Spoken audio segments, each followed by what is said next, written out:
L'image de la femme guerrière a toujours fasciné l'imaginaire humain. Aujourd'hui même, des scènes cinématographiques décrivent la femme super-héroïne au pouvoir surhumain. Si quand l'on évoque la femme guerrière, le nom populaire qui nous vient à l'esprit est les Amazones, il est clair que les femmes guerrières ne sont pas étrangères à travers l'histoire de l'Afrique.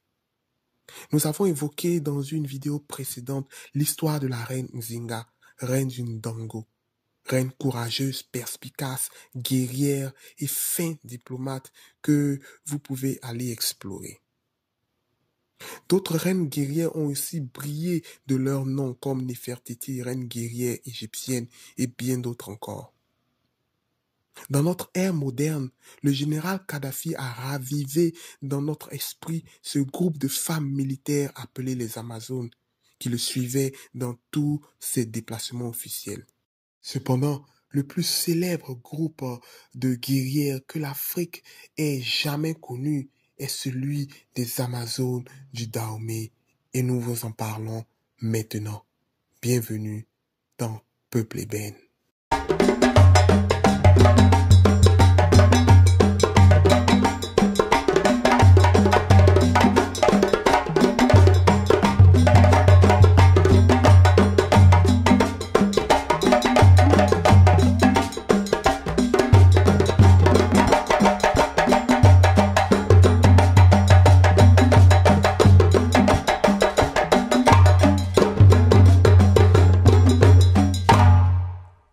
Si vous voulez supporter cette chaîne, n'oubliez pas de vous abonner, de commenter, de partager et surtout d'activer la cloche de notification pour plus de vidéos sur Peuple Ébène.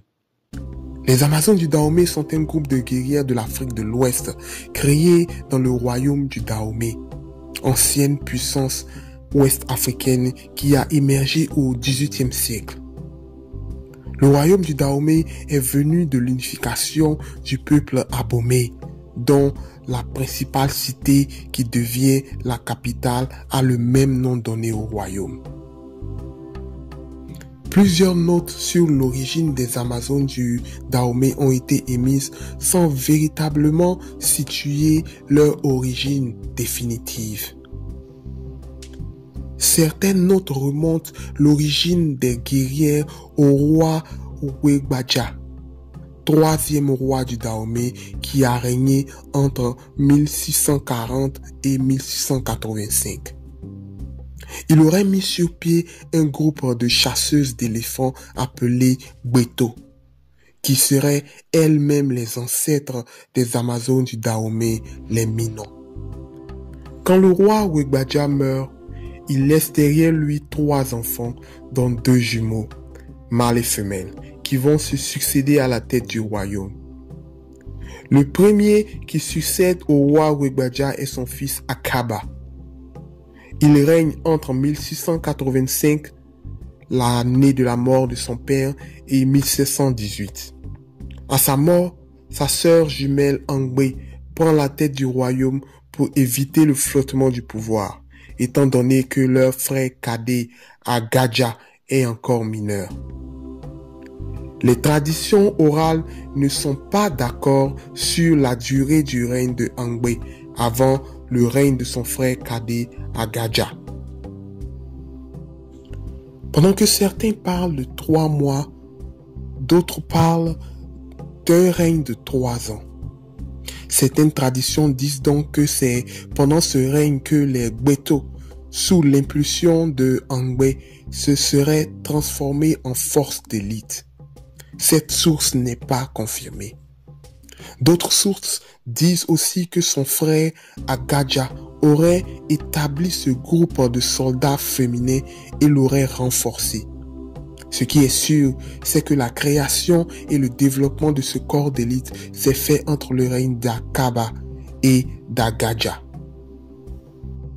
En 1818, après plusieurs successions, le roi Gbezo prend le pouvoir après un coup de force contre son frère, le roi Abandoza. Beaucoup de sources déclarent qu'il est celui qui a réorganisé et développé le corps des Minans. Sous l'ère du roi Gezo, le royaume du Dahomey s'est extrêmement militarisé. Les femmes étaient rigoureusement entraînées et des uniformes leur étaient distribués. Déjà au milieu du 19e siècle, les Amazones du Dahomey avoisinaient entre 1000 et 6000 femmes soldats, le tiers de l'armée dahoméenne selon les récits des visiteurs. Le corps armé des Amazones était structuré parallèlement à l'armée régulière, divisé en régiments avec des chefs femelles à leur tête.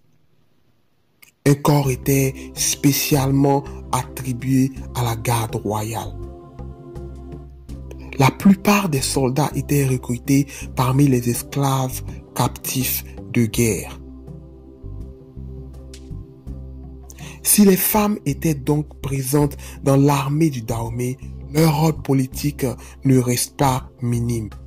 Chaque année, à l'initiative donc du roi, des conseils étaient organisés pour régler la politique publique du royaume. Pendant ces conseils, toutes les composantes du royaume étaient réunies. Les femmes en général et les Minons y avaient une place prépondérante. En conclusion, une chose est sûre, c'est que les Minons appelés les Amazones du Dahomey ont marqué non seulement les visiteurs européens qui les trouvaient impressionnantes et bien entraînées, mais aussi marqué les adversaires français qui les trouvaient incroyables et audacieuses au combat. Les Amazones du Dahomey sont tellement ancrées dans l'imaginaire historique qu'elles ont inspiré des personnages de films tels que les Black Panthers. Ceci dit, il est clair que les femmes en général et les Minons en particulier ont joué un rôle important dans l'ascension et le développement du royaume Dahomey. Si vous voulez supporter cette chaîne, n'oubliez pas de vous abonner, de commenter, de partager et surtout d'activer la cloche de notification pour plus de vidéos sur Peuple Ébène.